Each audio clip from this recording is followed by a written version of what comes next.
Good morning, everybody. You're watching the morning news on CNN News 18. My name is Aisha Varma. We're a few minutes away from 8 a.m. and we have some breaking news coming in right now, and it's about Pakistan. This is the CNN News 18 mega exclusive news break. Pakistan's National Security Committee has approved a large-scale military operation against the TTP. Now, National Security Committee has called for military operations countrywide in Pakistan against rising extremism and terrorism as well.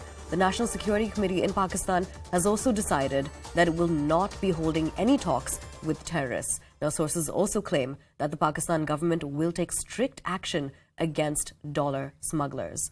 Now, remember, this actually comes a few days after the TTP, the Tehreek-e-Taliban, had announced new appointments dividing the outfit into various ministries. Essentially, what they had done is they were planning to form a government in exile. And this also follows a warning that the TTP had given where they're targeting Pakistan. And the latest development in a CNN News 18 mega exclusive news break is that Pakistan's National Security Committee has approved a large-scale military operation against the Tehreek-e-Taliban Pakistan. What we know is that the NSC has called for military operations. To get us more on this, we're being joined by CNN News 18's Anand Narasimhan. Anand, over to you.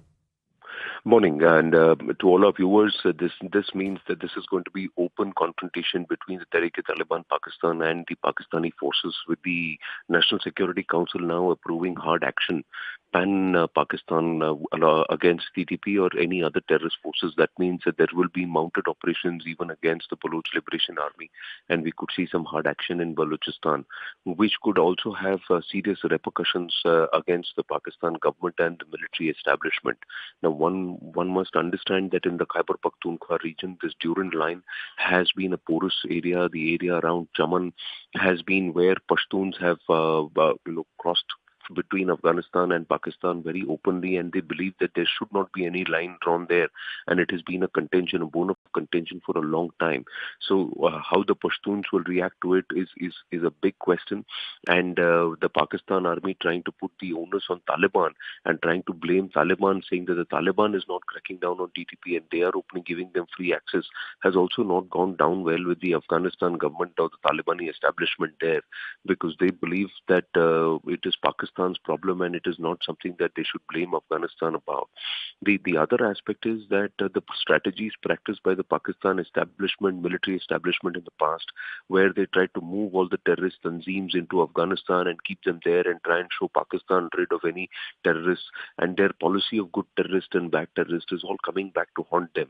Now we are given to understand this is what the Tehreek-e-Taliban has claimed, and even their Interior Minister Rana Sanaullah has claimed that nearly 7,000 to 10,000 TTP cadre are already in Pakistani soil and around the vicinity of the capital Islamabad. We also put out the video of TTP cadre standing there within striking distance of the Islamabad Parliament, which is just there in their focal range, and then zooming back into "we are coming" kind of statements or threats that they were issuing.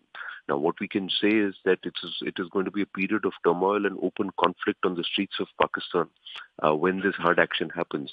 The government has said that they are going to release sanctions, but this is also a government which is plagued with economic hardship because they hardly have any reserves, and most of the reserves in their bullion right now belong to nations outside Pakistan, with China, Saudi Arabia and the IMF controlling bulk of the money which Pakistan is showing up as its reserves or foreign exchange reserves.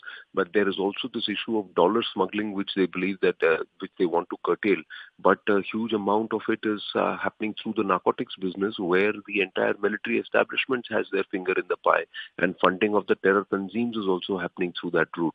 So one wonders how the Pakistan government is going to be actually able to crack down on this. But this is the decision that they have taken right now.